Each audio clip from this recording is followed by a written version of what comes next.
여러분 대선까지 얼마 남았는지 아십니까? 10일 남았습니다. D-10입니다. 자, 열흘 앞으로 다가온 열흘 앞으로 다가온 이 대선에서 이 양강 후보의 지지율 격차 한번 보시고 저희가 이야기 나누도록 하겠습니다. 자, 이재명 후보, 윤석열 후보 뭔가 30%대 머물고 있다가 D-30일 대, D-10일 대 지금 40%대로 둘 다 올라선 이런 모습들이 보이고 있습니다. 자, 이두아 우리 대변인님께 여쭤볼게요.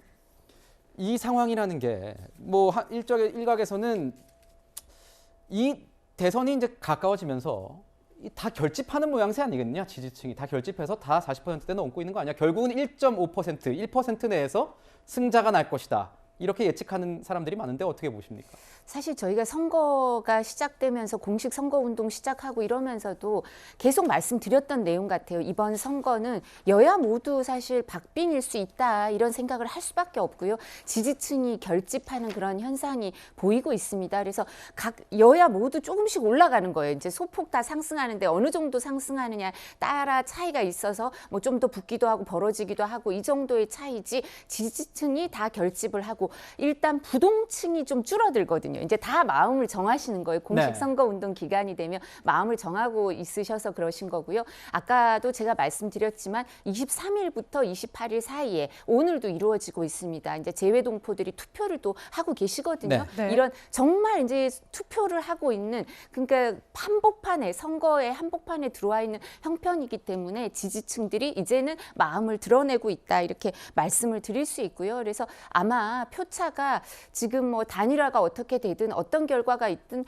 뭐 단일화가 그 윤석열 후보에게 이제 우호적인 그런 분위기로 나온다 하더라도 이재명 후보 측도 그런 위기감을 느끼고 지지층이 결집하는 그런 효과도 있어서 저는 절대 마지막까지 우리 입장에서도 윤석열 후보 입장에서도 마지막까지 최선을 다해야 되는 그런 선거라고 생각을 하고 있습니다. 마지막까지 초 박빙일 것이다. 이렇게 말씀을 해주셨습니다. 네, 교수님께 여쭤볼게요. 이어서 이제 열흘 남았는데 정말 막판까지 부동층에 굉장히 이목이 쏠립니다. 이 부동층을 움직일 수 있는 변수 뭐라고 보십니까? 그러니까 지금 우리가 데이터에서 봤지만 사실 진영표는 거의 결집이 된 겁니다. 그러면 나머지는 부동층, 그다음에 뭐 우리가 얘기하는 2030 이렇게 우리가 남아 있다 뭐 이렇게 볼 수 있는데 이분들의 특징은 뭐냐면 어떤 진영 대결에 휩쓰이기보다는 굉장히 합리적이고 실용적인 어떤 부분들을 굉장히 강조합니다. 그런데 지금의 상황을 우리가 돌이켜 보면 굉장히 위기 상황이거든요. 그러니까 코로나의 위기 상황에 경제 전쟁에 이제는 뭐 우크라이나 전쟁까지 가 있는 굉장히 안보 위기 상황까지 겹쳐 있어요. 그렇다 그러면 이분들에게 가장 중요한 건 뭘까?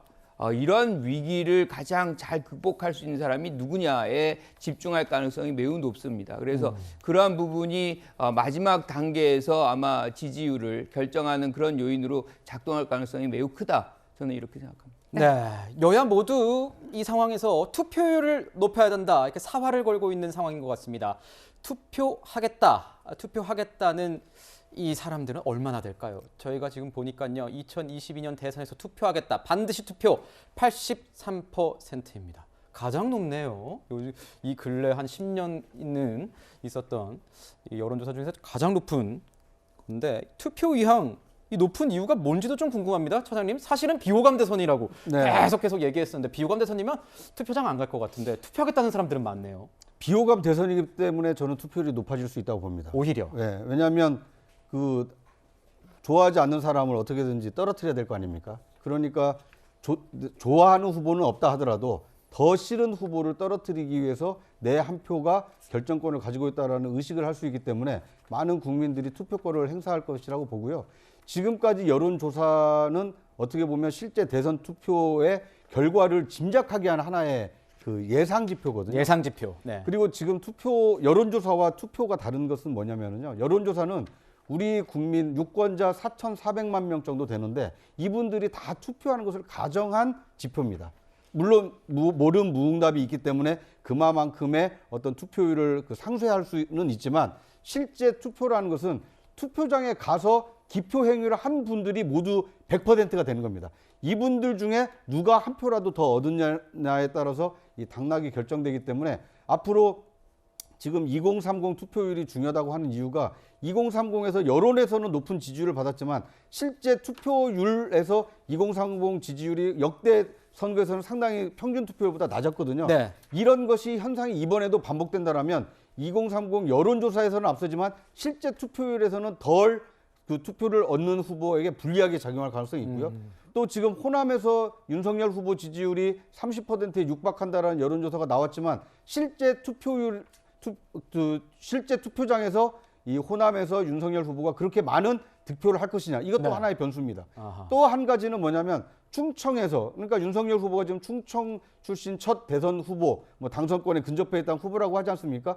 충청권에서 만약 윤석열 후보가 지금 여론조사보다 더 높은 이 득표율을 기록할 수 있느냐, 이제 이런 세 가지 투표 성향에 따라서 당락이 변할 수 있기 때문에 단일화라는 큰 변수 하에 이 그 세대 투표, 그다음에 지역 투표, 이것의 결과에 따라서 이 당락이 바뀔 가능성이 크다, 이렇게 볼 수 있을 것 같습니다. 결국은 투표장 들어가 봐야지 아는 거다. 그리고 지금 2030 투표 표심과 이 호남 그리고 충청의 표심 굉장히 변수가 될 수 있다. 자세히 지켜봐 주시면 좋을 것 같네요. 네, 특히 이번 선거에서 또 주목해서 보는 부분은 코로나 확산 부분입니다. 워낙 심각하니까요. 교수님, 사실 이런 상황이니만큼 오미크론 변이 확산 지속되고 있고 이 부분이 또 투표율에 미칠 영향도 굉장히 중요하지 않습니까? 우리가 4.15 총선 때 투표를 실질적으로 잘 진행할 수 있겠느냐에 대한 우려가 되게 컸었어요. 네. 그런데 그때 어땠나요? 아주 전 세계적으로 호평을 받으면 선거를 치렀습니다. 그리고 많은 분들이 투표장에 나와줬어요. 그래서 저는 오미크론이 굉장히 위협적이긴 하지만 시민들이 투표하는 데 있어서 큰 장애라고 보진 않고요. 결과적으로 이 코로나가 주는 의미는 이거를 누가 잘 극복할 수 있겠느냐, 그리고 네. 이 부분을 누가 잘 관리할 수 있겠느냐, 그 부분에 아마 초점을 맞출 것 같아요. 네. 그러니까 지금 가장 중요한 것이 사실 소상공인 자영업자들이 거의 한 2년 넘게 피해를 많이 받지 않습니까? 이 부분들에 대한 어떤 이 보상, 이걸 실질적으로 어떻게 해드릴 것인가, 이런 부분들, 그리고 지금 그분들의 어떤 영업이라든가 이런 것들도 굉장히 제약을 받고 있잖아요. 이러면서도 우리가 이제 이 질병의 확산을 방지할 수 있는 그런 대책을 내올 수 있고 그걸 실질적으로 실행할 사람이 누구냐는 부분에 아마 유권자들은 초점을 모으지 않을까, 이렇게 생각합니다. 네. 하나 이제 뭐 정보를 제공해 드리면 사전 투표는 오늘 4일부터 이틀간 진행되는데 확진자는 5일 하루 사전 투표가 가능하다고 합니다.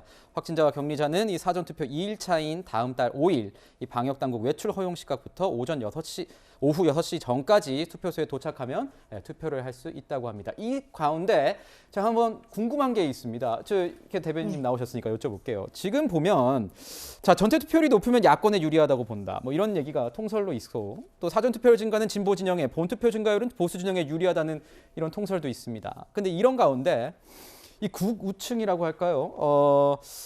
전신이라고 할 수 있는 이 자유한국당 대표 출신 황교안 전 대표를 필두로 이 보수적 인사들은 사전 투표를 반대하고 있는데 네. 당에서는 오히려 사전 투표 많이 하자, 이런 포스터도 제가 계속 보고 있거든요. 어떤 입장인 겁니까? 저희가 참 이 부분이 걱정이 되는데요. 그러면서 어떻게 말씀을 드리고 있냐면, 그러니까 우리의 지지층은 하루만 투표를 하고 우리를 지지하지 않거나 다른 분들은 그럼 3일 동안 사전 투표 이틀 합쳐서 3일 동안 투표를 하면 누가 더 유리하겠냐. 그러니까 꼭 3일 동안 투표를 하셔야 된다, 이런 말씀을 드리고 있고요.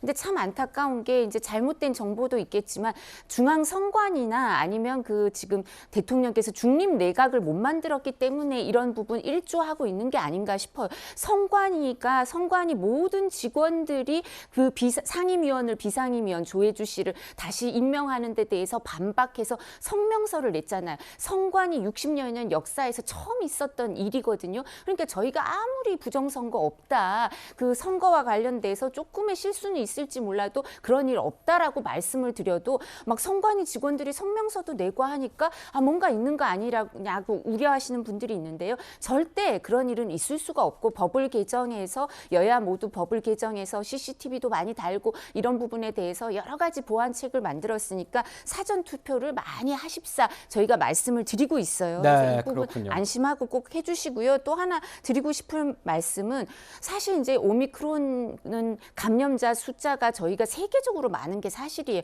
근데 우리 국민들이 정말 정부에서 하라는 대로 다 했어요.